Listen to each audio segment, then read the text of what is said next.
10대 뉴스 여러분 잘 보셨습니까? 10대 뉴스 뽑으신 걸 보면서 성도님들이 어떤 것을 가장 우리 교회 뉴스로 뽑은가 이렇게 제가 곰곰이 살펴봤더니 성도들이 얼마나 참여를 하고 또 그 안에 나의 마음과 나의 행동과 나의 삶을 드렸는가에 따라서 더 많이 뽑은 것 같아요. 그래서 1위로 뽑힌 여러분 가족연합 예배 및 반찬 나누기 생각해 보십시오. 거기에 가장 많이 들어간 것은요, 가족연합 예배도 가족연합 예배인데 반찬 나누기입니다. 우리가 열심히 손맛을 담고 이것을 함께 나누고 또 이렇게 나눈 반찬을 온 가족이 함께 먹으면서 얼마나 감사했었는지 생각이 새록새록 살아나죠. 이런 걸 보면 우리의 관심사가 어디에 있는가를 금방 알 수 있습니다. 이처럼 우리가 한 해를 돌아볼 때에 하나님 앞에서 내가 좀 더 나의 시간을 드리고 솜씨를 들였던 일들이 마음에 남는 것처럼 하나님도 우리의 삶을 드리고 하나님 앞에 우리의 마음을 쏟아부은 일들을 하나님은 귀히 보신다라는 걸 기억하셔야 합니다. 우리나라도 보십시오. 한 해를 마무리하면서 여러 가지 뉴스들, 또 어떤 곳에서는 10대 뉴스 이렇게 얘기했는데, 여러분 한 해 동안 가장 뉴스 시간에 많은 부분을 차지했던 것은 코로나였다고 합니다. 아직까지도 계속되고 있는 이 코로나가 참 우리를 끝까지 흔들고 있는 것은 분명한 사실입니다.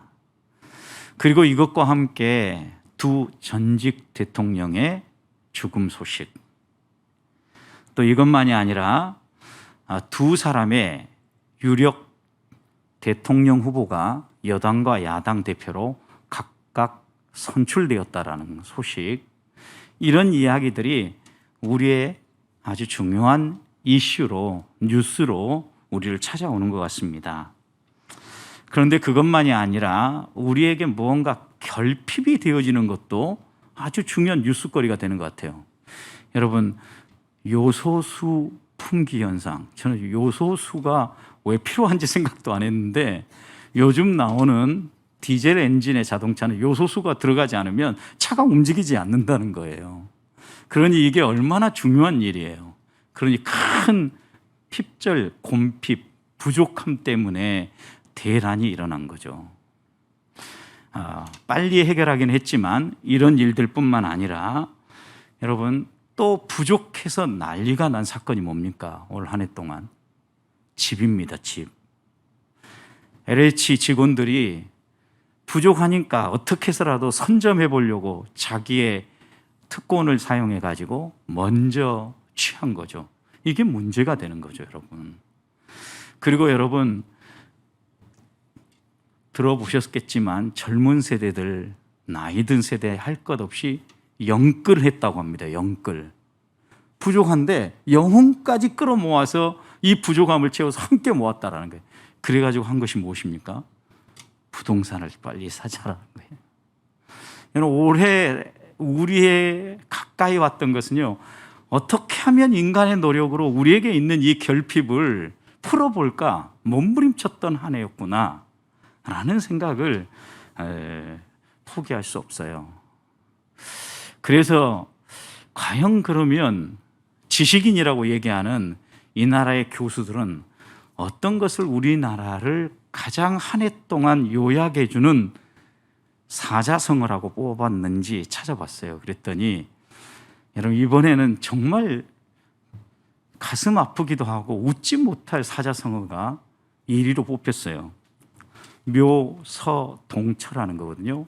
고양이 묘자 쥐서자잖아요. 서생원할 때 고양이와 쥐가 동처, 같은 장소에 있는다라는 거예요. 여러분 고양이는 어떤 존재입니까? 쥐가 나타나면 어떻게 해야 돼요? 쫓아야죠. 쥐는 고양이를 보면 어떻게 합니까? 걸음마 날 살려라고 도망가야죠.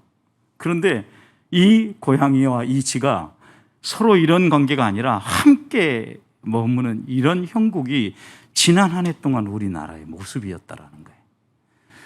도둑을 잡아야 될 사람이 도둑과 야합해서 자신의 이권을 챙기고 힘을 가지고 백성을 섬겨야 될 사람들이 어떻게 보면 자기에게 무언가를 줄 수 있다라고 생각하는 사람과 힘을 보태며 나아가고 있는 이런 모습을 보면서 교수들은 묘소동철하는 이 사자성어를 올해를 요약하는 가장 대표적인 사자성어로 뽑았어요. 그런데 이 사자성어만이 아니라 두 번째, 세 번째, 네 번째 뽑힌 사자성어도요, 약간의 퍼센트 차이가 있지만 그것도 역시 웃지 못할 사자성어들이에요.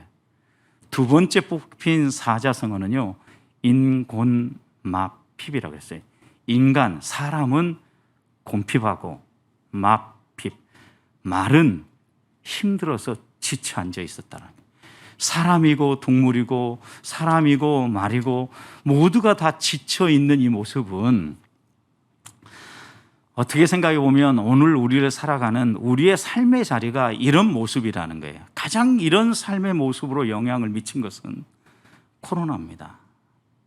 이 코로나가 끝날 것 같지만 끝나지 아니하고 우리를 끝까지 위기로 몰아넣으면서 최근에도 오늘 또 저는 갑작스런 한 사람의 떠나는 이야기를 들었는데 함께 정말 열심히 노회에서 섬기고 봉사했던 부노회장으로 섬기는 장로님 한 분이 며칠 전에 코로나19에 감염됐다는 이야기를 들었습니다. 그런데 오늘 아까 올라오기 전에 세상을 떠났다라는 얘기를 들으면서 참 이게 우리의 가까이에서 끝까지 우리를 위협하고 우리를 흔드는 요소이구나.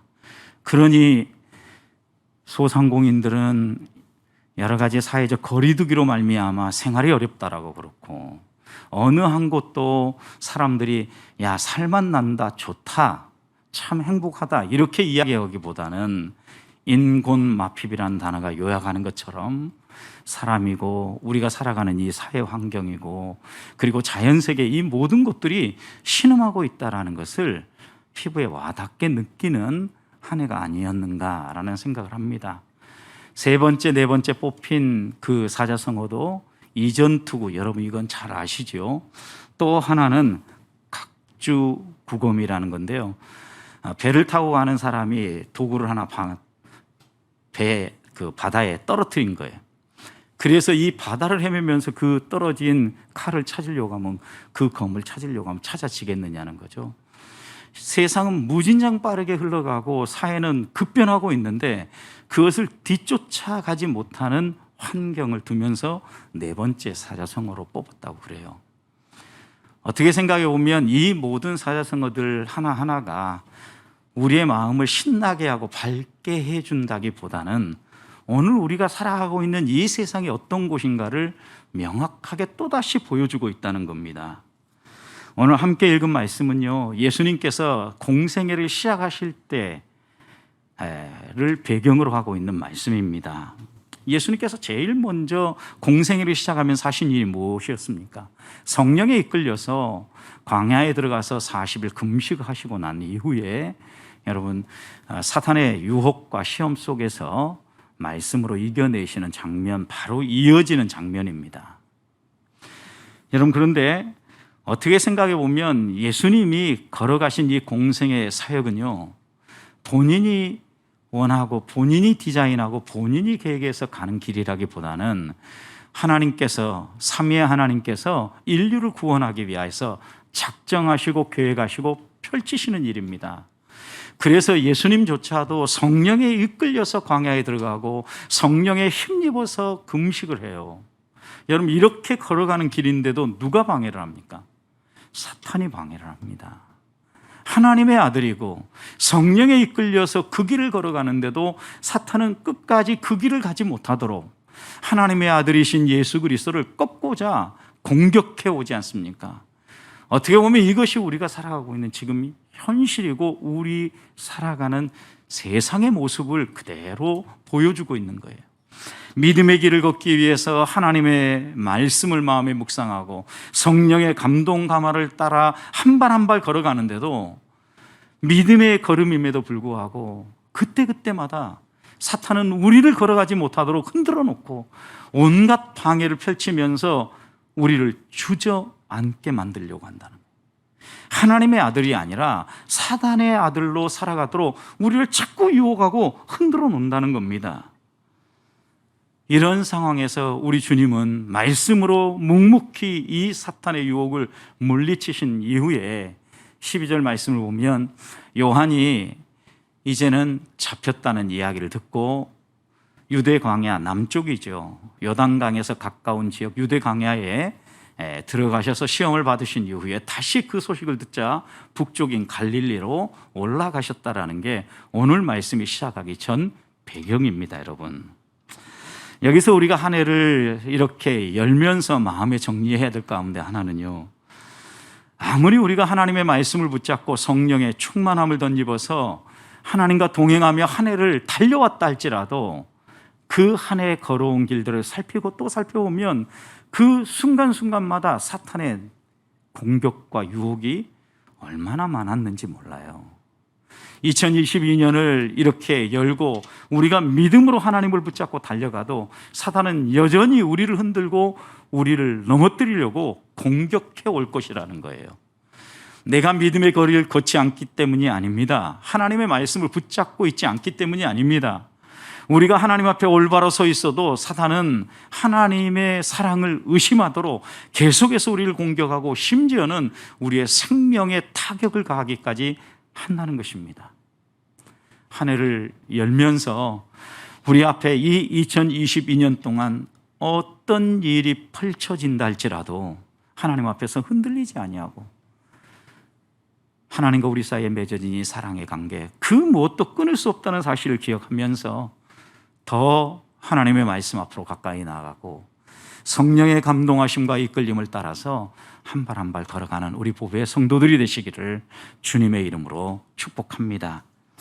그렇다고 하면 오늘 말씀을 통하여서 하나님께서 우리의 세상을 바라보며 어떻게 한 해를 살아가라고 말씀하십니까? 오늘 말씀을 16절 읽어보시면 제일 먼저 하나님은 우리가 어떤 상황에 있는지를 알고 하나님을 바라보라고 이야기하지요. 16절, 흑암에 앉은 백성이 큰 빛을 보았고 사망의 땅과 그늘에 앉은 자들에게 빛이 비치었다라고 얘기합니다. 지금 우리가 어떤 상태라고 얘기합니까? 여기 보면 흑암에 앉아 있다라는 거예요. 세상의 상황이 온통 어둠과 흑암 가운데 눌려 있다라는 걸 묘사하고 있는 거죠. 또 하나는 사망의 땅과 그늘에 앉은 자들이라 그랬습니다. 여러분, 우리가 살아가는 이 세상이 그러니 사망의 땅이자 그늘이라고 묘사하고 있는 거죠. 바로 이런 곳에 우리 주님이 들어오셨어요. 우리 주님을 요한복음 1장 9절에서 사도 요한은 참 빛이라고 묘사할 뿐만 아니라 세상에 와서 세상을 비추는 빛이라고 묘사를 합니다.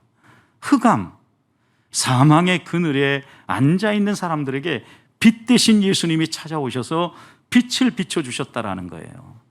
그래서 유대인들의 원력은요, 한 해를 시작하는데 언제 시작을 하냐면요, 그래서 교회력도, 여러분 우리는 1월 1일이 교회력 시작이잖아요.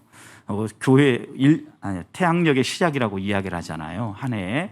그런데 교회력은요, 대림절을 알리는 순간부터 새로운 새해의 시작이에요. 이것은 빛으로 오신 예수 그리스도를 영접하고 빛 대신 예수님께서 새로운 시대를 여는 새 시대의 개막자라는 신앙 고백이 담긴 절기이기도 합니다. 그래서 교회력을 따라서 움직이려고 하면 대림절로부터 새해가 시작된다라고 생각을 하고 우리의 신앙의 선배들은 그때를 준비하면서 새해로 맞이했던 겁니다. 여러분, 그런데 대림절의 특징이 하나 있습니다. 대림절은 빛으로 오신 예수 그리스도를 맞이하는 절기이기 때문에 계속해서 교회의 전통은 촛불을 하나씩 하나씩 켜가는 거예요. 여러분, 그러니까 우리들이 이 대림절을 맞이할 때 제일 먼저 하는 게 무엇입니까? 거리에 있는 나무에 작은 전구들에 불을 밝히고 창가에 촛불을 켜놓기도 하고 또 창문 가까이에 성탄 트리를 만들어서 빛을 비추는 작업을 하는 거예요. 이런 작업을 했던 가장 중요한 이유 가운데 하나가 이 대림절이 어디에 들어있냐면, 여러분, 동지와 맞닿아 있죠. 동지. 동지가 어떤 절기입니까? 한 해에 24절기 가운데 밤의 시간, 밤의 길이가 제일 길어지는 시기예요. 이렇게 어둠이 가장 길어지고 캄캄한 이 시기에 빛으로 예수 그리스도가 이 땅에 오셨음을 기억하면서 빛을 하나하나씩 밝히면서 우리의 새 시작을 펼쳐가는 거예요. 저는 그래서 2022년을 새롭게 열면서 우리의 마음속에 아무리 세상이 어둡고 흑암이고 사망의 그늘로 우리를 붙잡고 억누르고 있다 할지라도 빛으로 오신 예수 그리스도를 통하여 우리에게 펼쳐지는 새해를 열 수 있었으면 좋겠다라는 생각입니다.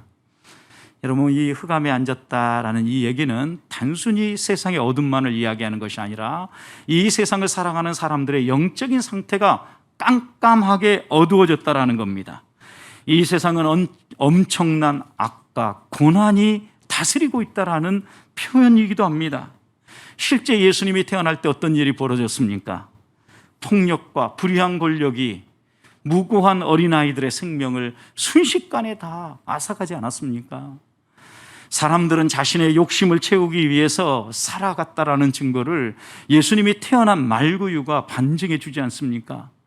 호적하기 위해서 자신들이 올라가서 자신들의 필요에 앞장서 있고, 정말 어떻게 보면 출산이 임박한 여인을 위하여서 기꺼이 자신의 권리를 포기하고 내어주는 사람조차 없었다라는 거예요.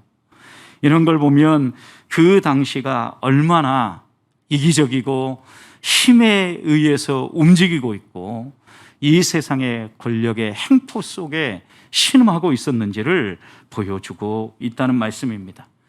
그래서 이 말씀이 인용되는 오늘 4장 16절이 인용되어지는 이사야서 9장 앞부분에 있는 8장의 말씀을 보면 왜 이 세상에 빛이 필요한지를 이야기합니다. 8장 19절부터 22절 말씀을 보면 이 어둠 가운데 있는 사람들이 이 어둠을 벗어나기 위해서 온갖 지혜와 사람의 계획들을 펼쳐갑니다. 그리고 이것을 풀어내기 위해서 전문가들을 찾아가는데 신접한 사람을 찾아갑니다. 신비한 세계, 또 하늘의 비밀, 그리고 인간의 깊은 것까지도 통달한다고 생각했기 때문에 그들은 전문가를 찾아가고 이런 신접한 사람들을 찾아갑니다. 지혜를 구합니다. 흑암에서 어떻게 벗어나서 인간의 고난 가운데 풀려날 수 있을까 찾아봅니다.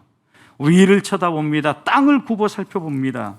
그런데 이렇게 증언합니다. 이사야는 8장 21절 후반절부터 22절 말씀을 보면 위를 쳐다보거나 땅을 굽어보아도 환난과 흑암과 고통의 흑암뿐이다.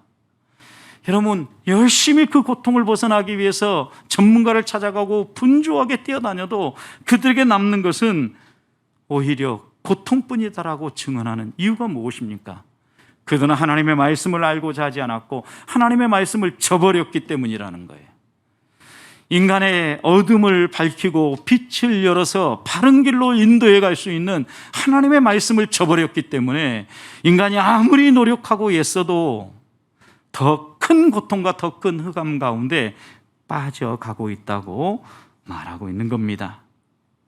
사랑하는 성도 여러분, 오늘 우리가 살아가는 세상은 어떻습니까? 올 한 해, 지난 한 해를 이제는 돌아보면서 요약했던 그 사자성어 하나하나를 떠올려 보십시오. 우리 시대가 분명히 어두운 세상 아닙니까? 흑암이 드리워져 있습니다.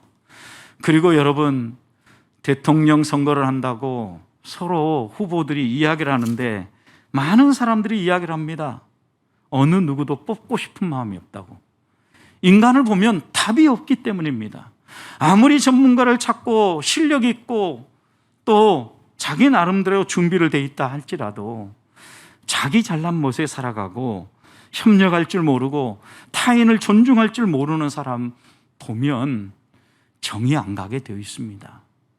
하나님이 우리를 그렇게 짓지 않으셨기 때문입니다. 계속해서 압박에 오는 코로나19도 보십시오. 쉽게 우리를 놓아주지 않고 있습니다. 변이의 변이, 누가 오미크론이 일어날 거라고 생각했습니까? 오늘 저녁에 또 뉴스를 보니까 이 오미크론이 지금 열심히 방역 조치를 잘 취해도 2주 더 연장하면서 1월 중순이 되면 확진자가 10,000명을 넘어갈 거라고 이야기를 합니다. 오미크론이 대세를 펼쳐가기 시작하면요, 이런 암울한 소식과 어떻게 보면 우리를 끝까지 압박하는 이런 현실 속에서 우리가 다시 붙잡아야 될 것이 무엇입니까? 흑암에서 우리가 일어설 길이 무엇입니까? 이 땅에 빛으로 오신 예수 그리스도입니다. 저는 우리 보배교회 성도들이 빛으로 오신 이 예수 그리스도를 붙잡고 그 예수 그리스도가 비춰주시는 빛을 따라 걸어갈 수 있기를 주님의 이름으로 축복합니다. 두 번째, 그래서 우리가 다시 한번 이런 빛을 따라 걸어갈 수 있도록 우리에게 큰 빛을 우리 아버지 하나님이 주셨다라는 겁니다. 왜요? 우리를 사랑하시기 때문입니다. 그래서 16절을 다시 보십시오. 흑암에 앉은 백성이 무엇을 보았습니까? 큰 빛을 보았어요. 왜? 하나님이 우리에게 큰 빛을 보내주셨기 때문입니다. 여러분, 태양빛이 우리에게 비치는 것, 왜 우리가 이 태양의 빛을 누리며 살 수 있습니까? 태양빛을 비춰주시기 때문입니다. 빛 대신 예수 그리스도를 우리가 얻기 위해서 막 찾아다니고 내가 이 빛을 가져왔기 때문에 이 빛이 우리에게 온 게 아니라 하나님이 우리를 사랑하셔서 예수 그리스도를 보내주셨기 때문입니다. 이사야 선지자가 뭐라고 고백합니까? 우리에게 한 아기가 낳고 하나님이 그 아기를 우리에게 주셨다라는 거예요. 빛을 주셨기에 빛이 비쳤고 우리는 그 빛을 따라갈 수 있는 은혜를 덧입었다는 말씀이에요. 여러분, 빛이 없으면 건강하게 살아갈 수가 없어요. 그래서 빛은 생명입니다, 여러분. 빛이 생명이라는 것은 우리의 자연 환경을 통해서도 금방 알 수 있죠. 계속해서 비추지 않고 깜깜한 암흑이 지속돼 보십시오. 식물들은 다 죽어버립니다. 식물만입니까? 생명 있는 동물들도 마찬가지고 우리 인간도 빛이 계속 비춰지지 않으면 우리 인간의 생명도 서서히 사그러져 가기 시작한다는 거예요. 빛이 비춰야만 반드시 생성되어지는 호르몬이 하나 있는데 세로토닌이라는 호르몬이라고 합니다. 여러분, 이것은 우리 인간의 심정, 우리 인간의 마음을 안정시켜주는 역할을 한다는 거예요. 그러니까 여러분, 우리가 생명을 가지고 행복하게 안정적이며 하루하루를 살아갈 수 있는 비결이요, 이 햇볕이 비치면서 우리 안에 이런 세로토닌과 같은 호르몬들이 잘 생성되어질 때 건강한 삶을 살아갈 수 있다는 거예요. 그래서 그렇지 않습니까? 햇볕이 많이 쪼이는 나라보다 햇볕이 덜 쪼이는 나라예요, 우울증 환자가 더 많다고 합니다. 우리가 이렇게 햇볕이 생명이라면 여러분 생각해 보십시오. 우리의 생명이 어디에서부터 왔습니까? 하나님이 우리를 하나님의 형상을 따라 지으시고 우리에게 생기를 벌어넣어 주셨기 때문에 생명, 살아있는 사람이 되지 않았습니까? 우리의 생명이 어디에서 왔습니까? 하나님이 주셨기 때문에 생명을 누리고 있는 겁니다. 그래서 욥은 뭐라고 고백했습니까? 주신 이도 여호와시요 취하신 이도 여호와시요.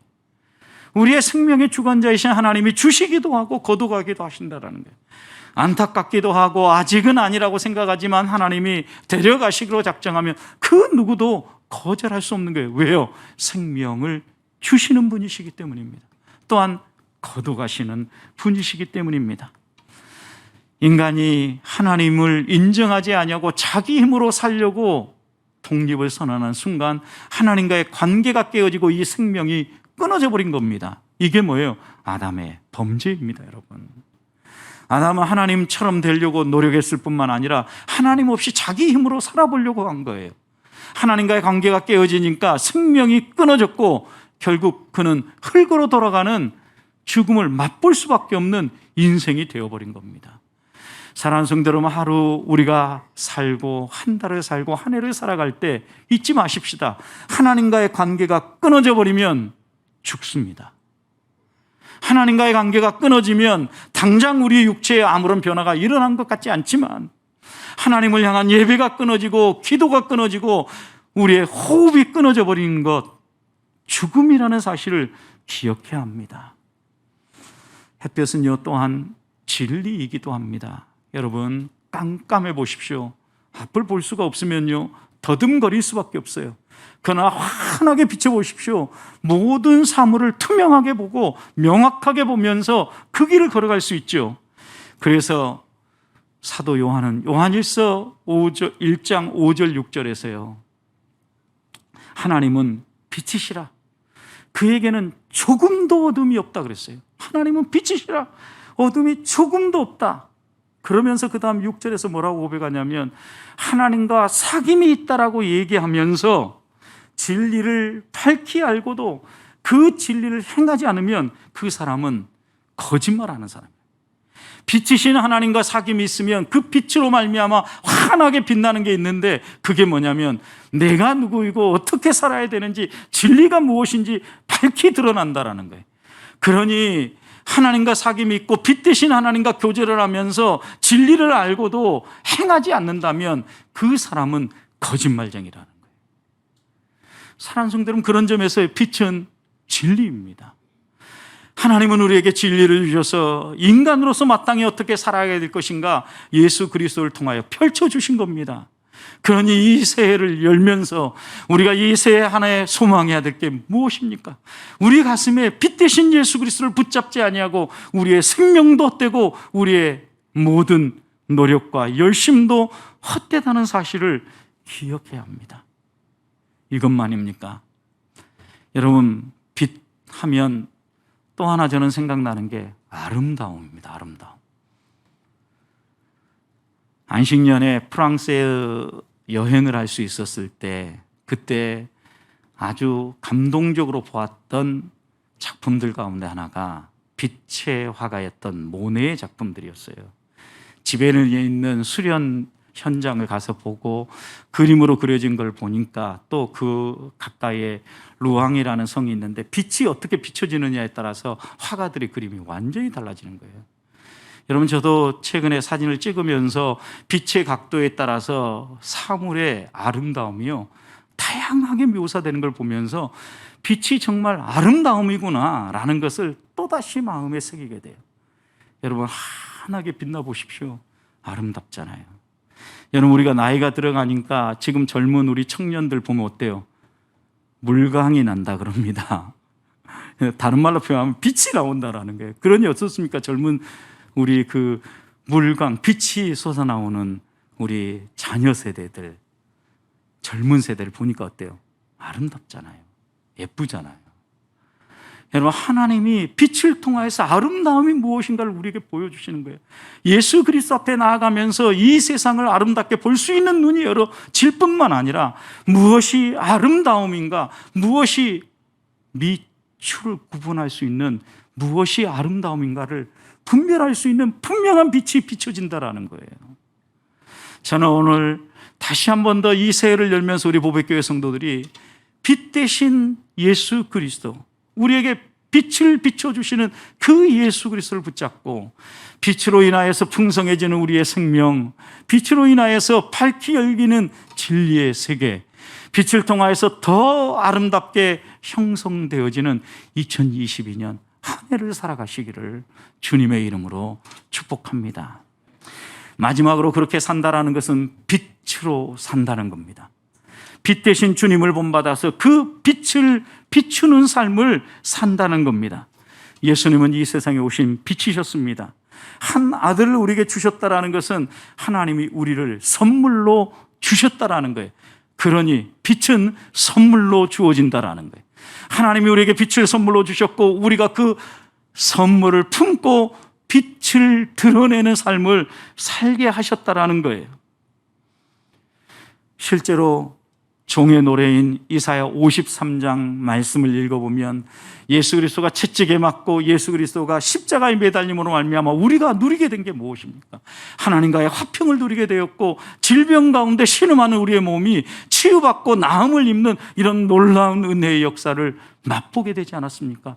왜요? 우리 주님이 짊어지셨기 때문입니다. 결국 그래서 우리가 하나님 앞에서 빛을 드러내며 산다라는 것은 빛의 자녀로서 빛의 갑옷을 입고 살아간다라는 거예요. 바울은 로마서 13장 11절에서 너희는 지금 자다가 깰 때라. 왜? 이제는 너희가 활동할 때라는 거예요. 그러면서 밤에 속한 자녀처럼 살 게 아니라 낮에 속한 사람처럼 살아라. 그리고 이런 것들은 벗어버려라. 어둠 가운데 있는 것이다 라고 이야기하는 게 무엇입니까? 방탕하거나 술 취하지 말고 음란하거나 호색하지 말고 다투거나 시기하지 말아라. 그런데 이 13장 13절 앞부분에 뭐라고 하냐면 너희는 낮에와 같이 빛의 자녀와 같이 단정히 행하라는 거예요. 여러분, 빛의 밝기 드러나면 어때요? 누군가가 시선을 딱 보고 있으면 옆으로 걷다가도 어떡합니까? 반듯하게 단정해져요. 그런데 어둠 가운데 있는 사람들의 특징을 보세요. 방탕하고 술 취합니다. 여러분, 삶의 규모가 없어요. 흔들려요. 그리고 또 나타나는 게 무엇입니까? 음란하고 호색해요. 성적 쾌락을 위해서 달려가요. 그 다음 자기가 옳다고 다투고 시기하고 질투해요. 어둠과 빛을 분명하게 대조해 주는데 여전히 우리는 아직도 나의 육신의 정욕과 나를 드러내고 나를 자랑하기 위해서 어둠의 길을 걷고 있지 않은가? 여러분, 이런 우리의 모습이 빛의 자녀로서 살아가기 위해 일어나야 될 변화는 무엇입니까? 내가 누구인가라는 정체성입니다. 우리는 빛의 자녀입니다. 어둠을 벗어버리고 빛의 갑옷을 입고 살아가야 될 사람들입니다. 베드로 사도는 그래서 베드로전서 2장 9절에서 우리를 향하여서 너희는 택하신 족속이요 왕같은 제사장이고 거룩한 나라인데 왜 너희를 이렇게 하나님이 택해 주신 줄 아느냐? 너희를 하나님의 귀한 빛이라 그랬어요. 평범한 빛이 아니에요, 여러분. 우리가 알고 있는 이런 태양빛이 아니라 하나님의 귀한 빛에 들어가게 하신 그 하나님의 덕을 선포하고 자랑하며 살도록 하나님이 우리를 왕같은 제사장을 삼아주셨고 자녀 삼아주셨고 하나님 나라로 살게 해 주셨다라는 거예요. 여러분, 그러니 우리가 빛의 자녀라는 정체성이 있으면요, 우리 안에 하나님이 얼마나 이 놀라운 구원이라는 하나님의 자녀라는 그 귀한 특별한 빛에 들어가게 했는지 이 은혜가 느껴져야 돼요. 우리는 이걸 가르쳐서 구원의 감격이라고 이야기를 합니다. 언제부턴가 이 감격이 사라져버리니 하나님의 귀한 빛에 들어간 것이 소중하게 느껴지지 않는 거예요. 그러니 우리의 삶의 자세가 흐트러지고 빛의 자녀라는 정체성이 흔들려 버리니 세상 속에서 그리스도인의 독특한 매력이 사라지기 시작한 겁니다. 저는 2022년 한 해 동안 우리 보배교회 성도들이 빛을 비추어 주신 우리 하나님의 은혜의 선물을 마음에 품고 빛의 자녀답게 살아갈 수 있기를 소망합니다. 그래야 우리의 생명이 살아납니다. 그래야 우리가 걸어가는 이 진리가 돋보이게 됩니다. 그래야 우리가 얼마나 하나님을 섬기는 아름다운 존재인지 밝히 드러날 겁니다. 우리 보배교회 성도들이 가는 길들마다 하나님이 선물로 주신 이 빛이 밝히 빛나서 어둠을 밝히고 생명의 풍성함을 살려내고 진리가 무엇인지 헤매는 자들을 바로 이끌어주고 무엇보다도 아름다움이 무엇인가를 증언하며 살아가는 우리 보배 성도들이 되시기를 주님의 이름으로 축복합니다.